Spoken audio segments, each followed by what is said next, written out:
हिंदुस्तान, पाकिस्तान, अफगानिस्तान बड़ा विचित्र है।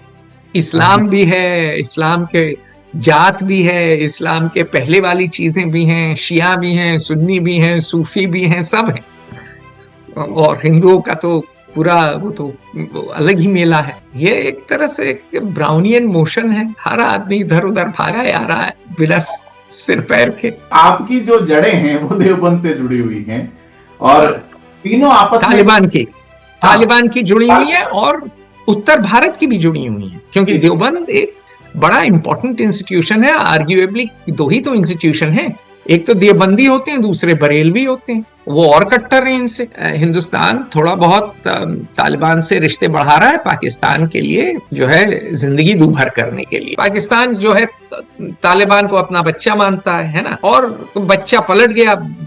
बच्चा अब जो है पड़ोसी के साथ जो है आंख में चौली कर रहा है। उन्होंने सऊदी से एक डील की है, उनको पैसा मिलेगा सऊदी से, उनको इंटरनेशनल रिलेशंस मिल रहे हैं ऑलरेडी टर्की से, तो उन्होंने 2-3 चीजें पाली। और हमने क्या पाया? तालिबान। आपने तालिबान पाया है, आपने जय जय शिव शंकर पाया है।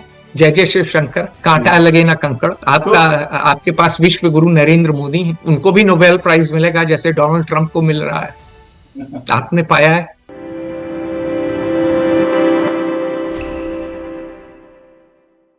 एशिया की राजनीति में क्या एक नया उबाल आने वाला है? क्या सियासी चालें फिर से ज्यादा खतरनाक होने वाली हैं?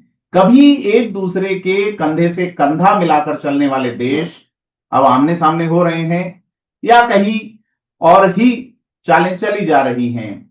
वजह कौन है? तालिबान, वो नाम जो कभी दोनों की जमीन पर परछाई बनकर घूमता था, अब नई चालें चल रहा है, या नई चालों में किसी और के द्वारा शुमार हैं?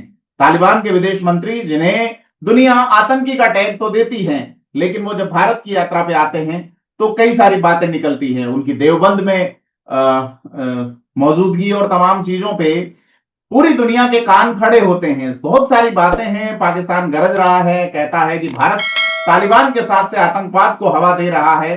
सच्चाई क्या है और कौन किसे इस्तेमाल कर रहा है? इन शतरंज के मोहरों के पीछे के हाथ कौन हैं? इस्लामाबाद से काबुल और काबुल से दिल्ली तक इस सुलगते भूभाग पर हर चाल हर बयान एक तूफान की आहट है। और आज इसी तूफान के बीच उतरेंगे हम फेयर ऑब्जर्वर के प्रधान संपादक अतुल सिंह के साथ। सर, बहुत स्वागत आपका। आज बात करेंगे अफगानिस्तान, पाकिस्तान और भारत के बीच क्या कुछ चल रहा है। नमस्कार। पाकिस्तान, हिंदुस्तान, अफगानिस्तान के बीच सदियों से चीजें चलती आई हैं। कौन सी नई चीज है भाई? जी, तो ये अभी जो अपडेट्स हैं, जैसे आमिर खान मुताकी का आना, आज ही पाकिस्तान के जो रक्षा मंत्री है ख्वाजा आसिफ, उनका ये कहना है कि तालिबान का साथ लेकर भारत आतंकवाद फैला रहा है। तो लगता है बदल ली है, आरोपों वाली जो किताब थी उसकी जिल्द बदल ली। देखिए, शुरू करते हैं पहले तो निकट अतीत से शुरू करते हैं, फिर अतीत में जाएंगे। जी बिल्कुल। तो तालिबान को खड़ा किया पाकिस्तान ने। पाकिस्तान ने खड़ा क्यों किया? थॉमस बारफील्ड का इंटरव्यू है मेरे साथ, वो अफगानिस्तान की हिस्ट्री लिखे हैं जी। मेरे मित्र हैं जी। तो भाई खड़ा इसलिए किया क्योंकि पाकिस्तान को स्ट्रेटेजिक डेप्थ चाहिए। जब पाकिस्तान बना उसी दिन से पाकिस्तानी मिलिट्री को खौफ था कि हम तो बहुत छोटे से देश हैं, छोटे से मुल्क हैं, और बड़े एक होता है चिकन नेक, जिस तरह बड़ी नैरो है हमारी नॉर्थ ईस्ट की, उस तरह पाकिस्तान भी काफी नैरो है भाई। पंजाब से बहुत दूर नहीं है अफगानिस्तान, और खाइबर पार करके सब लोग आ ही जाते थे दिल्ली। तो पाकिस्तान को लगा कि भाई हिंदुस्तान इतना बड़ा मुल्क है और हिंदुस्तान हम पे चढ़ आएगा, तो हमको स्ट्रेटेजिक डेप्थ चाहिए। और वो स्ट्रेटेजिक डेप्थ जब 1980s में मुजाहिदीन के लिए पैसे आए, और ये पैसे आए सऊदी अरेबिया और अमेरिका, और हथियार आए इजिप्ट, इजराइल इत्यादि से कोल्ड वॉर के समय, और मुजाहिदीन ने सोवियत रूस की नाक में दम किया, और कुछ उसमें पैसा जो आया वो ISI ने इंडिया को नुकसान पहुंचाने के लगाया। ऑपरेशन तूपैक जनरल जिया ने क्यों किया था कि भाई bleed India through 1000 cuts. Punjab insurgency Kashmir से पहले शुरू हुई, तो तालिबान खड़ा किया जिससे अफगानिस्तान पे रुआब जम सके। जब मुजाहिदीन चली गई, मुजाहिदीन को ही बदल के जो मदरसे में जो पढ़ने वाले लड़के थे उनको तालिबान बना दिया, तालिब। और उन्होंने जब कब्जा कर लिया पहली दफे, तो पाकिस्तान अफगानिस्तान की सांठगांठ थी। और जो प्लेन हाईजैक हुआ हिंदुस्तान से 1999 में, वो कांदाहार में ही पहुंचा। लेकिन एक चीज समझने की बहुत बड़ी जरूरत है सबको, कि किसी भी अफगानिस्तान सरकार ने, ये थॉमस बारफील्ड कहते हैं, भले ही वो रॉयलिस्ट हो, भले ही वो कम्युनिस्ट हो, भले ही वो तालिबान की हो, ड्यूरैंड लाइन नहीं मानी। अब ये लाइन किस चिड़िया का नाम है? जब ब्रिटिश एम्पायर बढ़ा तो ब्रिटिश एम्पायर अफगानिस्तान से उलझा। और सबसे बड़ी जो ब्रिटिश डिफीट हुई वो वहीं हुई, अफगानिस्तान से, काबुल से रिट्रीट के समय। एक ही बंदा बच के लौट के आया, वो भी डॉक्टर था, तो उसमें नहीं जाएंगे। लेकिन क्या है कि फिर ब्रिटिश ने पीट पाट के अपना आदमी बैठा दिया अफगानिस्तान में, और अफगानिस्तानी जो हैं वो ब्रिटिश एम्पायर से फिर उलझे नहीं ज्यादा। ठीक, वो मतलब ठीक है, 1857 में भी लोगों को लग रहा था कि मुगल एम्पायर का साथ देंगे, और अफगानिस्तान में कहा, अफगान के राजा ने कहा कि, सुल्तान ने कहा कि भाई ये मेरी दिक्कत नहीं है, और मुझे लगता है अंग्रेज जीत जाएंगे, तो अपनी गद्दी संभालो। अंत में वर्ल्ड वॉर 1 के बाद अफगानिस्तान लड़ लड़ा के आजादी, पूर्ण आजादी ले लिया। लेकिन ड्यूरैंड लाइन किसी ने कभी नहीं मानी, तो तालिबान ने भी नहीं मानी। और आज नहीं तो कल, अंग्रेजी में कहते हैं ना फ्रैंकेनस्टाइन्स मॉन्स्टर, और भारत में भस्मासुर के बारे में सबने सुना होगा, शिव जी ने वरदान दिया, वो उन्हीं को भस्म करने चला। तो तालिबान एक तरह का भस्मासुर था, आज नहीं तो कल वो चढ़ने वाला था, क्योंकि ड्यूरैंड लाइन मानते नहीं। पश्तूनों और पंजाबियों की शुरू से थोड़ी सी अनबन रही है। भाई पश्तून क्या करते थे? खाइबर से आते थे नीचे सोना और अप्सरा के लिए, वो लड़कियां उठा के ले आते थे और सोना ले आते थे पश्तून। तो ये तो उनका सदियों का रिवाज रहा है। और पंजाबी जो हैं, पाकिस्तान की आर्मी तो पंजाबी आर्मी है, पंजाब आर्मी है, तो पाकिस्तान और पश्तूनों के बीच तो खिटपिट होनी ही थी। पाकिस्तान ने सारे अफगान रेफ्यूजीज को भी भेजना चालू कर दिया वापस, उससे भी खिटपिट बढ़ी।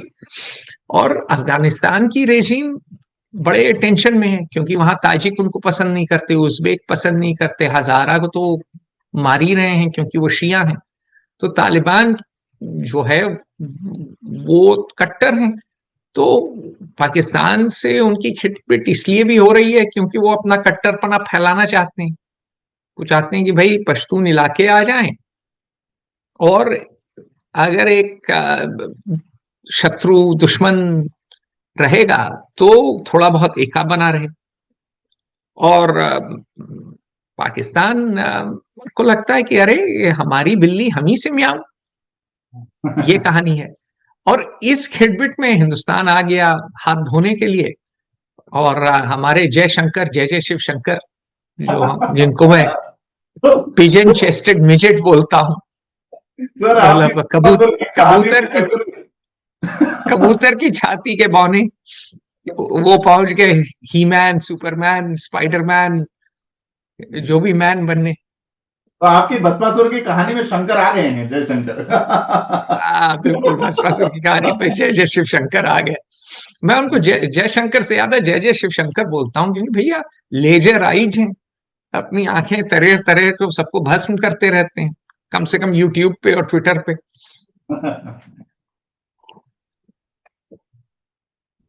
तो अब चक्कर यह है कि हिंदुस्तान थोड़ा बहुत तालिबान से रिश्ते बढ़ा रहा है पाकिस्तान के लिए, जो है जिंदगी दूभर करने के लिए, बस और कुछ नहीं। लेकिन ये वो गाना है ना बंदिनी का, मत खेल जल जाएगी, कहती है आग मेरे मन की। तो हिंदुस्तान वो है ना कि जो फॉरेन मिनिस्ट्री है वो इतिहास पढ़ती नहीं है, क्योंकि सिविल सर्विसेज एग्जाम में कोई आईआईटी से चला आता है, विनय क्वात्रा एग्रीकल्चर पढ़ के एम्बेसडर बने बैठे हैं यहाँ, इतिहास तो पढ़े नहीं है लोग। हमारे फॉरेन मिनिस्टर भी केमिस्ट्री पढ़े थे सेंट स्टीवन से। तो इन अशिक्षित इतिहास में शिक्षित लोगों को एक बात याद रखनी चाहिए कि देवबंद शुरू कब हुआ। हाँ, देवबंद वाली बात इंपॉर्टेंट है, उनका जाना और भारतीय बाकी मुसलमान का कुछ नहीं बोलना। अफगानिस्तान के विदेश मंत्री नहीं, सबसे बड़ी चीज है कि सवाल मैं आपसे कर रहा हूं, देवबंद कब शुरू हुआ भाई, बताएं ना आप, बताइए साहब, कब शुरू हुआ देवबंद? सर मुझे ज्यादा आइडिया नहीं है देवबंद का। अच्छा, तो मैं आपको समझाता हूं, है ना। देवबंद स्कूल 1857 में क्या हुआ, ये तो आपको याद होगा। जी बिल्कुल। क्या हुआ बताइए साहब। रुका था 1857 में। क्या हुआ साहब? जी बगावत, है ना। जी बिल्कुल। ठीक, तो 1857 में होती है बगावत। ठीक, और 1858 में अंग्रेज मार पिटाई करके मुगलिया सल्तनत खत्म कर देते हैं। क्योंकि देखें 1857 में जो सिपाही, हम लोग मंगल पांडे पे पिक्चर बना लें जो कर लें, जो सिपाही विद्रोह करते हैं वो दिल्ली जाते हैं और वो मुगलिया बादशाह के नाम पे बगावत करते हैं। वो ये नहीं कहते हम डेमोक्रेसी लाएंगे, कहते हैं हम वापस मुगल राज लाएंगे। तो भले ही उसमें से बगावत करने ब्राह्मण रहे हों या जो भी रहे हों, लेकिन उनके मन में भारत का लीडर, हालांकि वो करीब 150 साल से, 1707 में औरंगजेब मर गया, 150 साल से वो काट का उल्लू ही था, मुगल बादशाह पपेट ही था ना। कभी कोई उसको बैठा देता था, कभी कोई, शाह आलम को तो अंधा भी कर दिया रोहिलों ने। लेकिन मन में हिंदुस्तान की जनता थोड़ी होती भी गुलाम है। आज मोदी भक्त हैं, उस समय मुगल भक्त थे, बीच में नेहरू परिवार भक्त हो गए। भक्तों की तो अथाह हमारे यहाँ भरपार है। तो हुआ ये कि वो पहुंचे और उन्होंने मुगल बादशाह का ऐलान कर दिया कि तख्तो ताज पे मुगल बादशाह है, उसके नाम पे हम जो है बगावत कर रहे हैं। अंग्रेजों ने कहा कि न रहेगा सांप या न रहेगा बांस, न रहेगा सांप न वो डसेगा, न रहेगा बांस न बजेगी बांसुरी। उन्होंने बर्मा ही भेज दिया बहादुर शाह जफर को। ठीक, तो उससे बहुत बड़ा सदमा पहुंचा मुसलमानों को। ठीक, क्यों? क्योंकि उनको लगा हमारा हिंदुस्तान तो दारुल इस्लाम था, इस्लाम का राज था, मराठों के नाम पे बगावत नहीं हुई थी। ये लोग भूल जाते हैं, मराठों को लोग लुटेरा समझते थे। महाराष्ट्र से जो एम्पायर खड़ा हुआ अटक से लेके जरूर बंगाल तक था, लेकिन वो कभी दिल नहीं जीत पाया, क्योंकि वो चौथ और सरदेशमुखी में ही रह गए, बड़े संकीर्ण थे, वो लोकल अलायंस नहीं बना पाए। 1761 में ये हाल था कि मराठों के साथ कोई नहीं लड़ा। जाट राजा सूरजमल भी नहीं लड़े, क्योंकि मराठा इतना बदतमीजी करते थे। पेशवा, उनमें पेशवाओं में थोड़ी पंडिताई भी बड़ी भरी हुई थी, कूट कूट के नीची निगाह से देखते थे। बाकी मराठा सरदार लुटेरे थे। ठीक है, तो अलायंस नहीं बना पाए, तो वो अकेले लड़े और अब्दाली ने उनको ध्वस्त कर दिया। तो दिलो दिमाग में वो कभी जो है मुगलिया सल्तनत को रिप्लेस नहीं कर पाए। तो जब 1858 में 1858 में हो जाती है बिल्कुल ही रानी विक्टोरिया का राज, उसके 8 साल बाद शुरू होता है दारुल उलूम देवबंद। सैयद मोहम्मद आबिद, ठीक है, वो कोशिश करते हैं, लोकल स्कॉलर और नोताबल कहते हैं ना फ्रेंच में, नोटेबल इंग्लिश में, कि इलाके के समृद्ध लोगों के साथ, और सैयद मोहम्मद आबिद जो है खड़ा करते हैं, लेकिन मोहम्मद कासिम नौनतवी, ठीक है, वो बनिए आजम बनते हैं इसके, बानी बानी बानी आजम, बानी आजम, जो भी बानी आजम। तो अब क्या है कि, और ये शुरू होता है अनार के पेड़ के नीचे। याद करें कि जब अकबर भी पैदा हो रहा था तो उसकी माँ को अनार का वो लगा था कि तलब, अनार, हिंदुस्तान के मुसलमानों को अनार से बड़ा लगाव है, विशेष प्यार।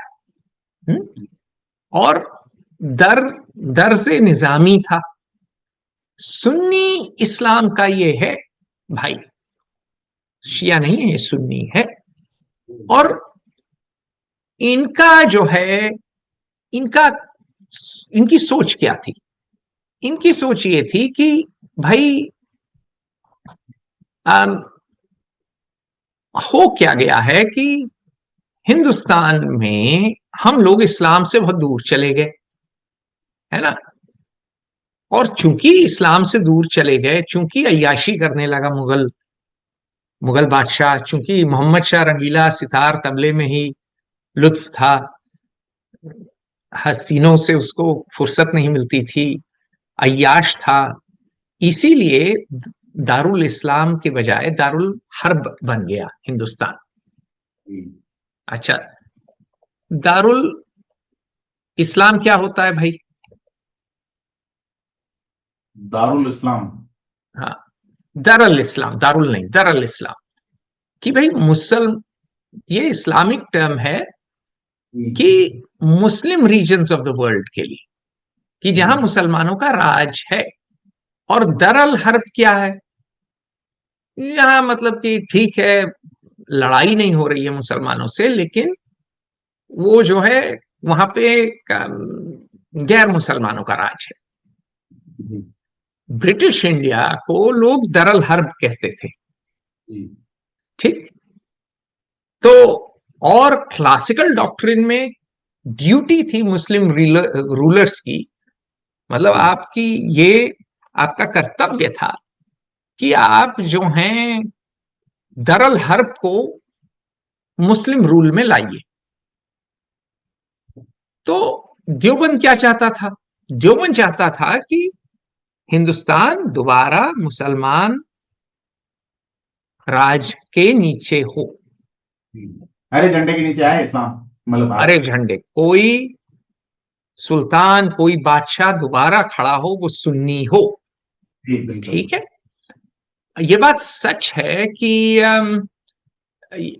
आजादी की लड़ाई में देवबंद ने काफी काम किया, ये भी बात सच है, जी बिल्कुल ठीक, ये बात सच है, ये नहीं भूलना चाहिए। और ये भी बात सच है कि अब जो है अब जो है देवबंद एक तरह से हिंदुस्तान के समाज का, खासकर भारत की, उत्तर भारत की मुस्लिम सोसाइटी, देवबंद सिर्फ उत्तर भारत नहीं, भारत, पाकिस्तान, अफगानिस्तान का हिस्सा है। तालिबान भी देवबंदी हैं, ये बात भूल जाते हैं भारत में लोग। तालिबान देवबंद स्कूल के फॉलोवर हैं, इसीलिए वो गया। हाँ, अभी आमिर खान मुताकी, बिल्कुल। तो तालिबान जो है सो है। और हालांकि इन्होंने आजादी में काफी काम किया, लेकिन एक बात याद रखनी है कि कट्टर तो हैं। इन्होंने जनवरी 2012 में क्या कहा था कि सलमान रुश्दी को हिंदुस्तान आने नहीं दें। क्यों? क्योंकि इन्होंने मुस्लिम सेंटिमेंट हर्ट किया है, ठीक। फिर मई 2010 में इन्होंने क्या कहा कि men and women can not work together in public places unless women are properly cloth. अब वो प्रॉपरली क्लोथ क्या है कि आदमी और औरत साथ काम नहीं कर सकते किसी दफ्तर में अगर औरत ठीक से कपड़े नहीं पहनी है। अब ठीक से कपड़ा क्या है, और बुरके में रहेगी, जी, बिल्कुल। है ना।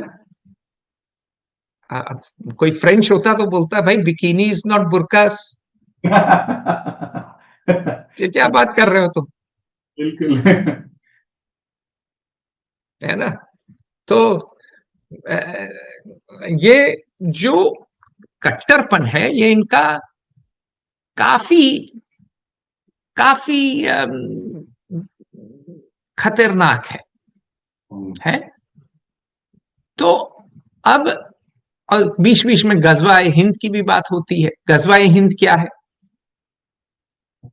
गजवाए हिंद क्या है भाई कि गजवाए हिंद आइडिया यही है ना कि दोबारा फतह हो इस्लाम की जी, हिंदुस्तान पे।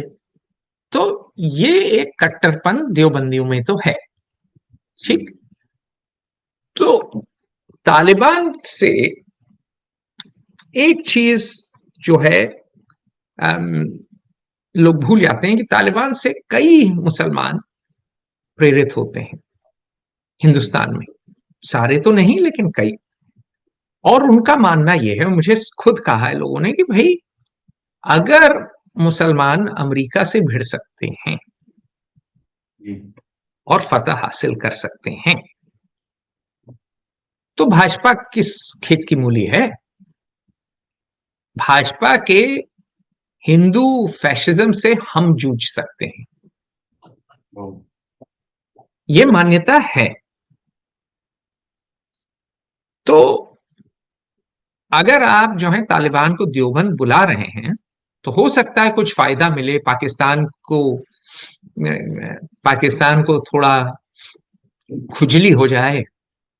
लेकिन यह भी याद रखिए कि बहुत से मुसलमान उत्तर प्रदेश में खासकर, जो कि योगी के राज में दुखी हैं, काफी दुखी हैं, बुलडोजर बाबा से बहुत दुखी हैं।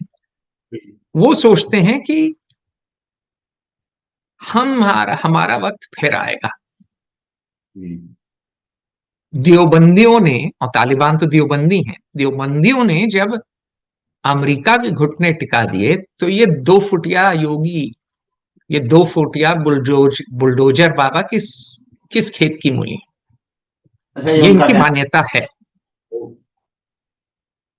है। देखिए, टर्की में मुसलमान कितनी शादी कर सकते हैं, एक। जी, मलेशिया में एक। हिंदुस्तान का मुसलमान कितनी दफे शादी कर सकता है, क्या? 4।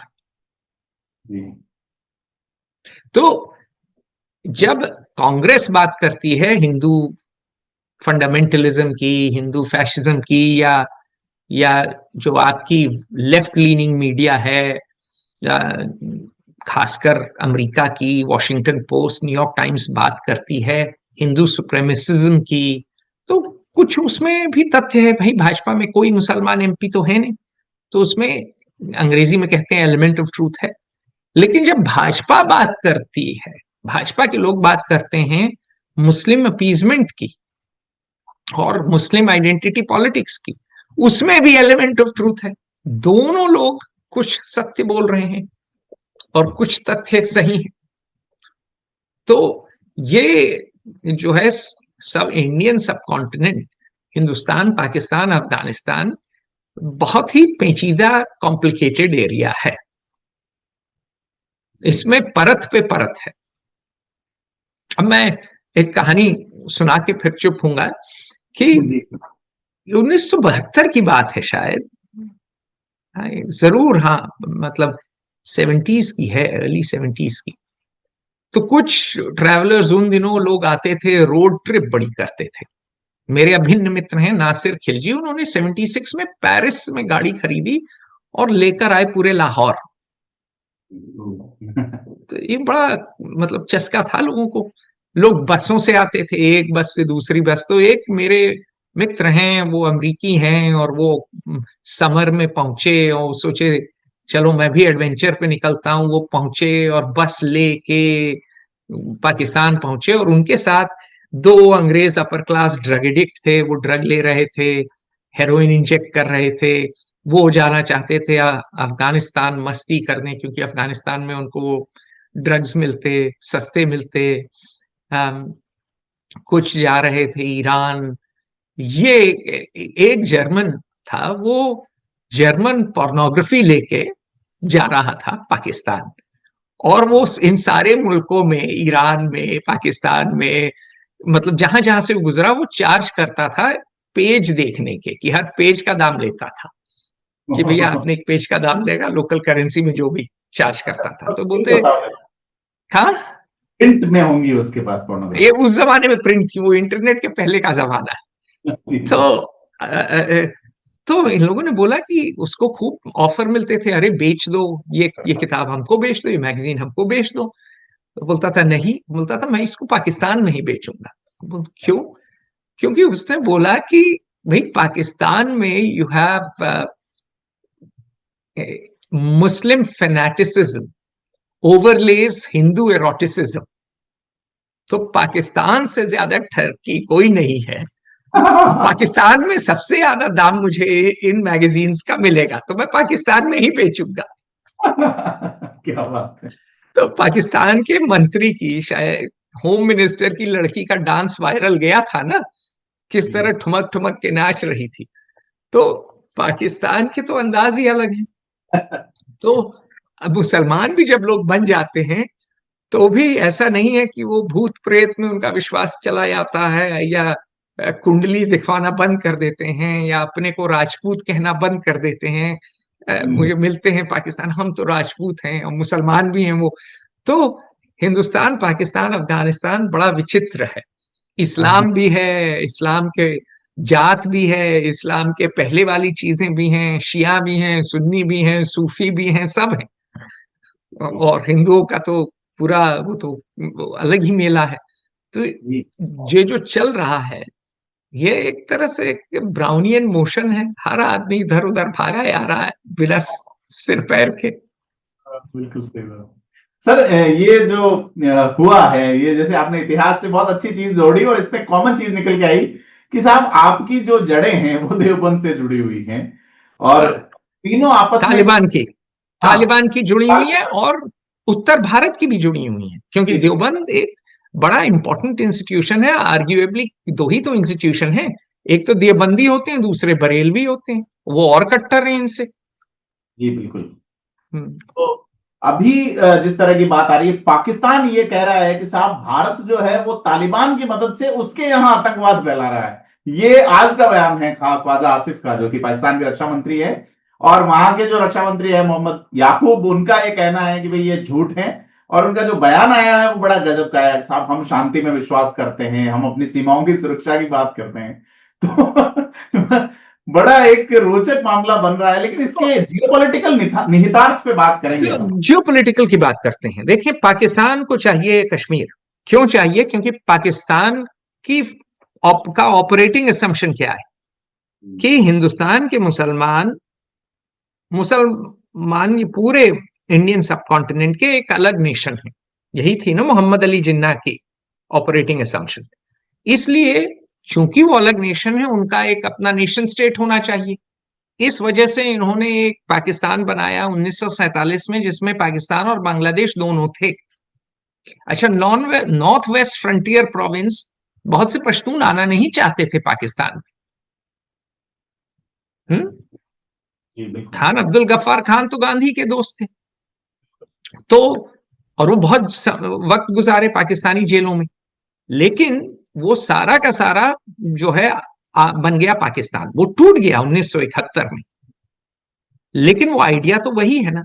तो उस हिसाब से कश्मीर मुस्लिम मेजॉरिटी थी, आज तो और है कश्मीर। और उनका ये मानना है कि भाई प्लेबिसाइड करा लो ना, ये तो हमारा इलाका है। और प्लेबिसाइड अगर हिंदुस्तान ने कराई तो खतरे से खेलने वाली बात होगी। तो पाकिस्तान का ये मानना है कि भाई कश्मीर हमारा है, ठीक। तो वो पाकिस्तान का ऑपरेटिंग असम्पशन है। अफगानिस्तान तो वो 1947 के बॉर्डर को नहीं मानते कश्मीर के साथ।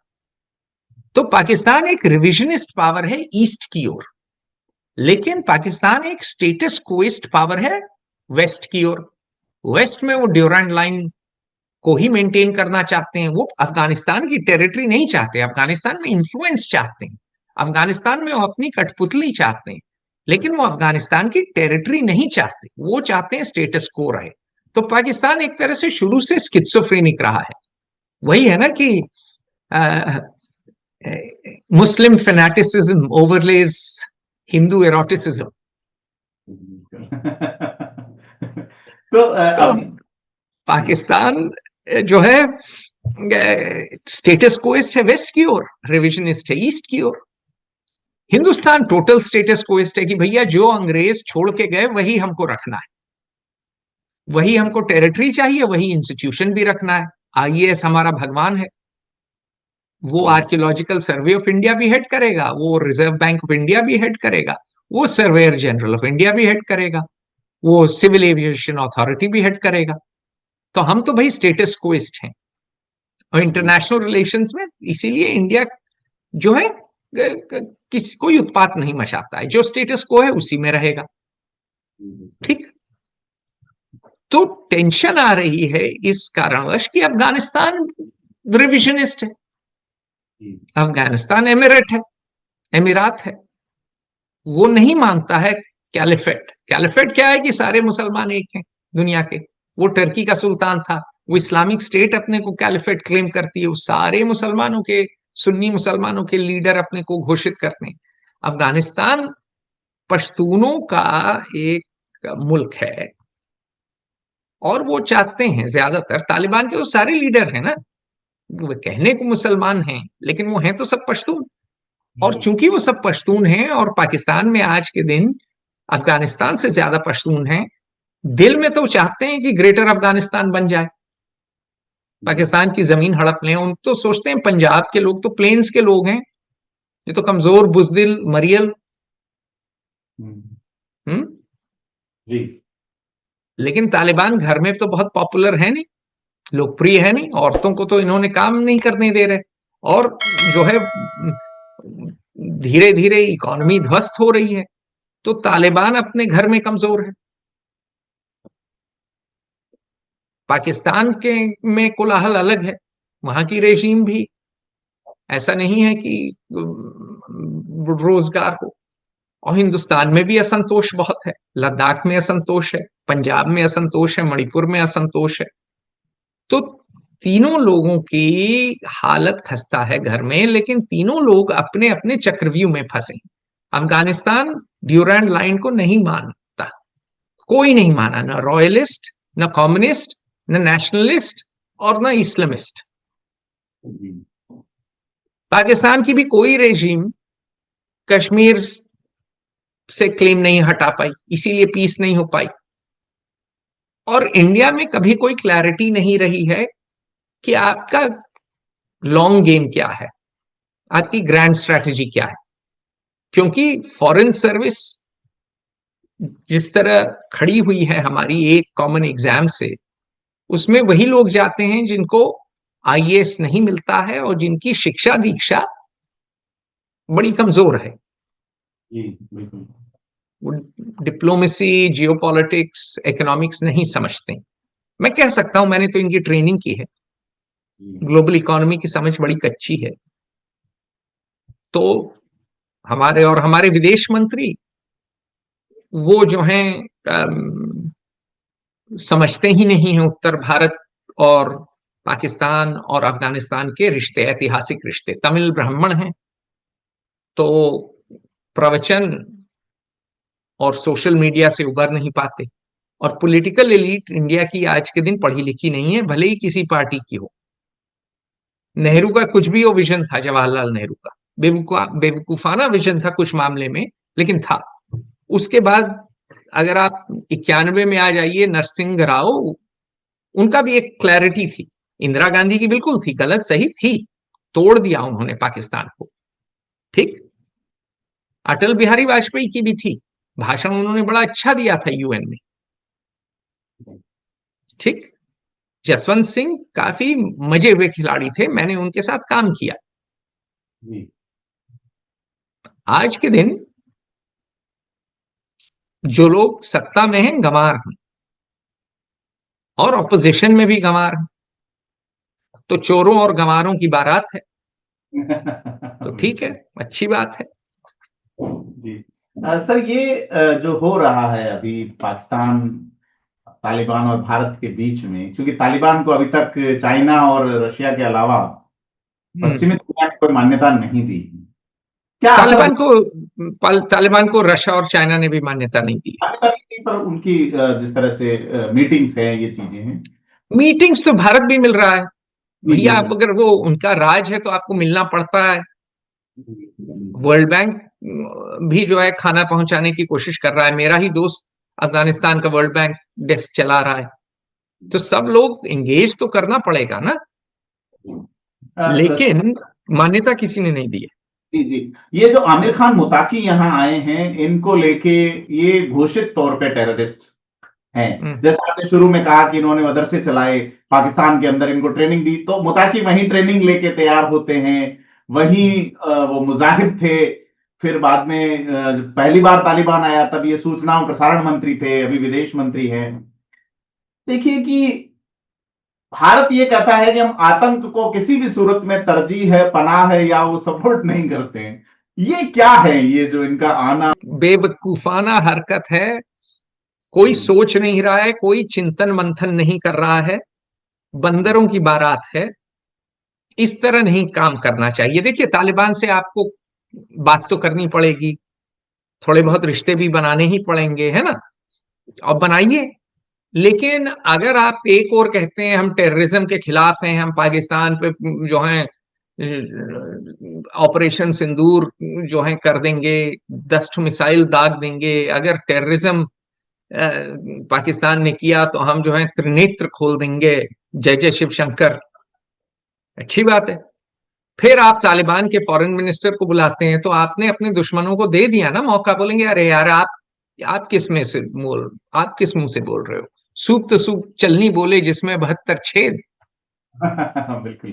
तो अच्छी बात है, आपको ओन गोल करने की आदत है, करिए, किसने मना किया है, राज करते हैं आप विश्व गुरु हैं, बनिए विश्व गुरु। सर, ये यूएन में जब जाके खड़े होंगे तो यही कहेंगे भाई आप उनको बुलाए हैं जो नहीं, देखिए वो आपको समझ में आ रहा है राजस्थान में बैठ के और हिंदी भाषी होके, लेकिन जो मुंह भींच भींच के अंग्रेजी बोलने वाले जय जय शिव शंकर हैं, वो भैया ब्रह्मा के मुख से निकले हैं, सर्वज्ञानी, सर्वगुण संपन्न है, हमारा पिजन चेस्टेड मेजेट सब जानता है। तो सर ये यथार्थ यह है कि it's a blunder, it is yet another foreign policy blunder. You see, Teddy Roosevelt said, talk softly but carry a big stick. All right? Yeah. Not shout wildly with a small stick. तो कहने का अर्थ यह है कि teddy Roosevelt ने कहा ना कि आप जो हैं आवाज धीरी बोलिए लेकिन डंडा बड़ा रखिए। हमारे साथ उल्टा है, चीखते चिल्लाते रहते हैं, डंडा है नहीं। बिल्कुल, ये बात बड़ी बात है सर। ये जो हो रहा है नौटंकी है, देख प्रदीप, पूरी नौटंकी है, दिखाने के लिए है कि हम पाकिस्तान को बांस कर रहे हैं, बस और कुछ नहीं। यथार्थ यह है कि पाकिस्तान ने आपका बांस कर दिया है। ये आपने एक लाइन में जवाब दे दिया मेरे कई सवालों का। मतलब भाई, ये टर्की पाकिस्तान और बांग्लादेश को एकजुट कर रहा है। जी। पाकिस्तान के साथ अब चीन भी खड़ा है और हिंदुस्तान, अरे, और अमेरिका भी खड़ा है। पाकिस्तान का एक वो हो चुका है कि डिफेंस डील हो चुका है, सॉरी, पाकिस्तान की एक डिफेंस डील हो चुकी है सऊदी अरेबिया से। जब बात करो फौजियों से, जब बात करो फॉरेन सर्विस वालों से, बोलते हैं क्या फर्क पड़ता है, कुछ नहीं, सऊदी तो लड़ नहीं सकते, और जब तक उनके प्लेन आएंगे हम उनको शूट डाउन कर देंगे। अरे भाई, उनके पास यूरोफाइटर है, उनके पास F-15 है,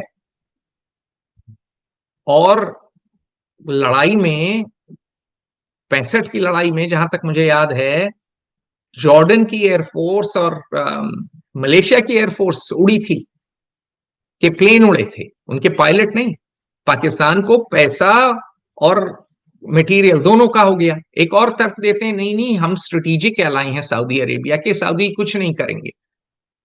वो तो आप सोच रहे हो। इस्लाम के नाम पे मान लो कल को बहुत बड़े दंगे हो गए, मान लो कल को कुछ जिहादी माहौल आ गया, मान लो कल को रेजीम ही बदल गई सऊदी अरेबिया की। अब उस अलायंस के तहत अगर पाकिस्तान को सऊदी एयरफोर्स को एक्सेस मिल जाए, पाकिस्तानी पायलट तो बुरे नहीं है, तब आप क्या करेंगे? तो हमारे यहां गहन सोच है ही नहीं। लोग भूल जाते हैं पहली तराई की लड़ाई हुई थी 1191 में, 1191। ठीक, पृथ्वीराज चौहान जीत गए थे, पीठ पे वार नहीं किए थे, तथा कथित यही है ना। 1192 में दूसरी लड़ाई होती है और कौन जीतता है? तुर्क। बिल्कुल 10 साल में सारे भारत के विश्वविद्यालय राख हो जाते हैं। सलादीन कब जीता था जेरूसलम? ये मैं जब सवाल करता हूं, कोई आईएफएस ऑफिसर आंसर नहीं किया है। इंडियन फॉरेन सर्विस के जो महानुभाव हैं, सर्वगुण सर्वज्ञानी, 1187, 4 साल के अंदर एक तुर्की आर्मी, और कर्डिश था सलादीन, उसने जेरूसलम लिया। 4 साल के अंदर एक तुर्की फौज खड़ी हो गई थी हिंदुस्तान के दरवाजे। तो मिडिल ईस्ट में कोलाहल है, और मिडिल ईस्ट का कोलाहल हिंदुस्तान पे भी असर करेगा, और हमास इसराइल पे भारी पड़ा है। हाँ, मतलब ये नहीं है कि जीते हैं, इसराइल ने बड़ा तहस नहस किया, लेकिन हमास फिर भी सरवाइव किया है। इस्लामिक वर्ल्ड में जिहाद की आइडिया और रेजिस्टेंस की आइडिया बहुत जोर पकड़ रही है, और वो हिंदुस्तान के मुसलमानों में भी, कुछ मुसलमानों में, सब में नहीं, बार बार कहूंगा, कुछ में वो बात है। लोग भूल जाते हैं कि सद्दाम हुसैन ने अमेरिका से लड़ाई की। उसके बाद एक बीबीसी स्टोरी आई थी जहां बिहार के किसी गांव में हर बच्चे का नाम उन्होंने सद्दाम रख दिया था। तो वो एक जज्बा है। जी बिल्कुल। और आप चारों ओर घिरे हुए हो। मैंने बात कही थी ना 5 फ्रंट वॉर की, उस पर विस्तार में एक दिन बात करेंगे। आप 5 फ्रंट वॉर आपका आराम से हो सकता है। आपकी 2 कोस्ट लाइन है, एक बॉर्डर पे चाइना है, एक पे पाकिस्तान है। अब तो 5 नहीं, अब तो 6 और 7 फ्रंट। बांग्लादेश आपको आंखें दिखा रहा है, तो वो हो गया छठा। 7वां आप क्या हो गया? म्यांमार, वहां से भी इंसर्जेंसी आ गई। 8वां हो गया आपका नेपाल, वहां भी कोई आपको चैन नहीं मिलेगा। और 9वां हो गया अगर आपके यहां मुस्लिम रेडिकल खड़े हो गए, तो आपका मुल्क नहीं रहेगा, हिंदुस्तान दोबारा टूट जाएगा। जी क्योंकि आपकी ना नेशनल सिक्योरिटी पॉलिसी है, ना आपके इंस्टीट्यूशंस हैं, और सबसे बड़ी चीज आपके लीडर को देश से कोई लेना देना नहीं है। लीडर के सब बच्चे हैं विदेश। जयशंकर का खुद का लड़का बैठा है वॉशिंगटन में, पीयूष गोयल का लड़का बैठा है न्यूयॉर्क में। जरा देख लेना, आईबी डायरेक्टर पुराने, उनका लड़का अमेरिका में। देख लेना आईएएस आईपीएस के बच्चे कहाँ हैं। आईएफएस के तो का कोई बच्चा नहीं होता है हिंदुस्तान। तो दोगलापन है, आम और इमली। आप कहते हो कि आप देशभक्त हो, ये हो वो हो। अमिताभ यश को ही, अरे अमिताभ यश नहीं, अमिताभ क्या नाम है, कांत को देख लें आप, बरगलाते रहते हैं। लेकिन यथार्थ ये है कि ये सब लोग साहब लोग हैं, साहब बहादुर हैं, और साहब बहादुरों को कोई लेना देना नहीं है देश से। पाकिस्तान में भी है, लेकिन पाकिस्तान में क्या है कि इस्लाम के नाम पे जज्बा जाग जाता है। हिंदुस्तान में इंडियन स्टेट का सपोर्ट अब बड़ा नैरो है। इंडियन स्टेट से हर जाति चाहती है आरक्षण, कि सरकारी नौकरी मिल जाए, सरकारी दामाद बन जाए। लेकिन इंडियन स्टेट के लिए लड़ेगा कौन और मरेगा कौन? इस सवाल का जवाब भारत के पास, भारतीय सभ्यता के पास नहीं है, हिंदुस्तान के पास नहीं है। बिल्कुल सही कह रहे हैं सर। ये चीजें जो है हमारे लिए बड़ी चुनौतीपूर्ण लगातार बनती जा रही है। अब इसमें सर पाकिस्तान क्या सोच रहा होगा, क्या उसका, आपने कहा कि पाकिस्तान एक ही सोच एक ही है यार, पाकिस्तान इतना इस पे मैं टिप्पणी उससे की नहीं है। हटता पाकिस्तान की सोच बड़ी एक है कि पाकिस्तान देख रहा है कि हिंदुस्तान जो है, पाकिस्तान जो है तालिबान को अपना बच्चा मानता है ना। और बच्चा पलट गया। बच्चा अब जो है पड़ोसी के साथ जो है आंख में चौली कर रहा है, पड़ोसी के साथ बिस्तर में कूद पड़ा। हूं। तो पाकिस्तान जो है वो पेंच कसेगा। हिंदुस्तान ने, पाकिस्तान ने अपनी चाल चली, उसने आपको घेर लिया है। आप तालिबान के साथ बिस्तर में घुस गए, आप अपनी चाल चल रहे हैं। हर आदमी अपनी चाल चल रहा है इस चक्रव्यूह में, इस काल चक्र में। मैं ये कहना चाह रहा था कि सर, आपने जिस तरह से बताया कि उन्होंने सऊदी से एक डील की है, हम्म, उनको पैसा मिलेगा सऊदी से, हम्म, उनको इंटरनेशनल रिलेशंस मिल रहे हैं ऑलरेडी टर्की से, जिसका अपना एक वजूद है, और बिल्कुल है। लड़ाई तो है ही, ठीक है। तो उन्होंने दो तीन चीजें पाली और हमने क्या पाया, तालिबान। आपने तालिबान पाया है, आपने जय जय शिव शंकर पाया है। जय जय शिव शंकर, कांटा लगे ना कंकड़। तो आपका, आपके पास विश्व गुरु नरेंद्र मोदी हैं, उनको भी नोबेल प्राइज मिलेगा जैसे डोनाल्ड ट्रंप को मिल रहा है। आपने पाया है। तो आपने पाया है एको हम द्वितीयो नास्ति न भूतो न भविष्यति। बिल्कुल। तो मैं सर इस मुद्दे पे आपका एक कंक्लूजन चाहूंगा कि आफ्टर ऑल यहाँ की जो स्थितियां हैं उस पे हम्म, क्या असर पड़ेगा, क्योंकि आप इस कई सारे सवालों का जवाब एक लाइन में दे चुके हैं कि बांस वाला जो डायलॉग था उसे दोहराना नहीं चाहूंगा मैं। जी सर, कंक्लूड देखिए करें। सीधी बात यह है कि हालात भारत में खराब ही होंगे। शॉर्ट टर्म में आपको थोड़े बहुत फायदे मिल जाएं तालिबान के साथ। इतना जैसे कहिए पर्दे में रहने दो, पर्दा ना उठाओ, जो आपने पर्दा उठा दिया है, भेद खुल जाएगा। ठीक है। तो अब क्या है कि अब दुनिया कहेगी आप भी नंगे हो हमाम में, आप किस मुंह से बात कर रहे हो। सूप तो सूप चलनी बोले सूप तो सूप चलनी बोले जिसमें 72 छेद। तो आपका लॉन्ग टर्म नुकसान होगा, दो नुकसान होंगे। एक, इंटरनेशनली लोग आपको सीरियसली लेते नहीं है, आप नॉन सीरियस प्लेयर, ठीक है। लोग कह देते हैं आप ये हो वो हो, आपके पास आबादी जरूर है और जीडीपी बड़ा हो गया है क्योंकि इतनी बड़ी आबादी है, सत्य, और आप मार्केट हो बिल्कुल। लेकिन आपके लीडर, आपके डिप्लोमेट्स, आपकी पॉलिसी तो जुमलेबाजी वाली है। आप जुमलेबाजी की सरकार हो, ठीक है। आपने जुमलेबाजी कर ली तो तालिबान के साथ, तो ठीक है, अच्छी बात है, लोग भी देख लेंगे। दूसरा क्या है कि आपके यहाँ जो है, जो मुसलमानों, जो देवबंदी मुसलमान हैं, जो कट्टर हैं, उनकी छाती अब चौड़ी हो जाएगी। उनकी 56 इंच की छाती हो जाएगी। और इसका असर आने वाले चुनाव में भाजपा को दिखेगा। बुलडोजर बाबा ने यूपी पुलिस भेजी थी, वही निर्देश पे भेजी थी, तालिबान को एस्कॉर्ट करके वो देवबंद ले गई। अब जो है मुसलमान बुलडोजरों से जूझने के लिए उनमें जज्बा ज्यादा जाग जाएगा। और मैं बात बात करता हूं यूपी में लोगों से, दोस्तों से, तो हमेशा बोलते हैं देखो आतिफ को मार डाला, देखो मुख्तार अंसारी को मार डाला, जंगल राज है, पुलिस का माफिया राज है। तो मुस्लिम कम्युनिटी में, और यूपी की मुस्लिम कम्युनिटी बड़ी पावरफुल है क्योंकि उनकी एलीट में मेमोरी है एम्पायर की। जिन लोगों के आम के बाग हैं, जो अपने को सैयद कहते हैं, जो अपने को भाई जो अपने को तुर्कों के, पश्तूनों के, मुगलों के वंशज मानते हैं, वो जो हैं ऐसा थोड़ी है कि वो भूल गए हैं, इंपीरियल मेमोरी है उनमें, है ना। तो वो गई नहीं है। तो उनमें वो चिराग अभी भी जल रहा है, तो उनका भी वक्त आएगा। तो इससे उनको बड़ा, उनका हौसला बहुत बढ़ेगा, उनकी हिम्मत बढ़ेगी। और देखिए हिंदुस्तान में हमें क्या चाहिए, हमें चाहिए कि भाई मिलजुल के लोग रहें।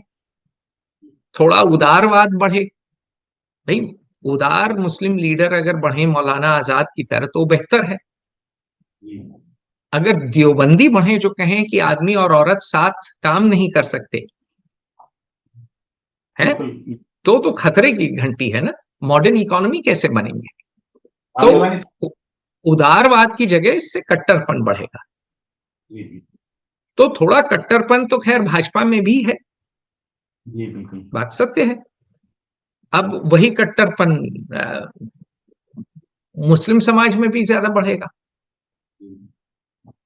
तो ये जो है, जो मुंह भींच भींच के लेजर आइज की चाल है, उल्टी पड़ेगी।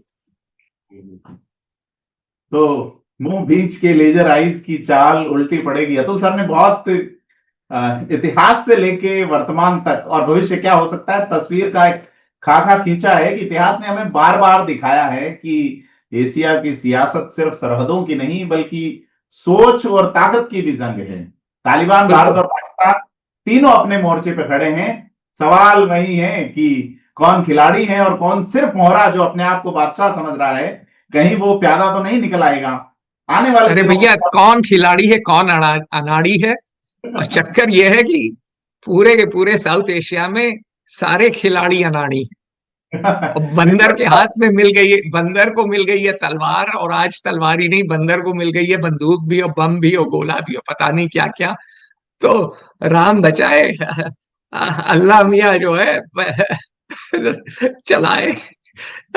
राम, अल्लाह, कृष्ण सबको याद करें लोग, क्योंकि काल चक्र तो बदलने वाला है, और बड़े तेजी से और बड़े जोर से बदलेगा। जी, काल चक्र बदलेगा बड़े तेजी से और बड़े जोर से, शायद कुछ नक्शे भी बदल जाए और कहानी क्या तय करेगी इस पे हमारी नजर बनी रहेगी और भी हम आपको मुद्दों से रूबरू करवाएंगे। अतुल सर बहुत धन्यवाद। और आपसे अपील है कि आपने अगर फेयर ऑब्जर्वर हिंदी को अभी तक सब्सक्राइब नहीं किया है तो सब्सक्राइब जरूर करें। जियोपॉलिटिक्स, इतिहास और खास करके इकोनॉमी से जुड़े मुद्दों से रूबरू होने के लिए। मैं हूं प्रदीप, धन्यवाद। नमस्कार।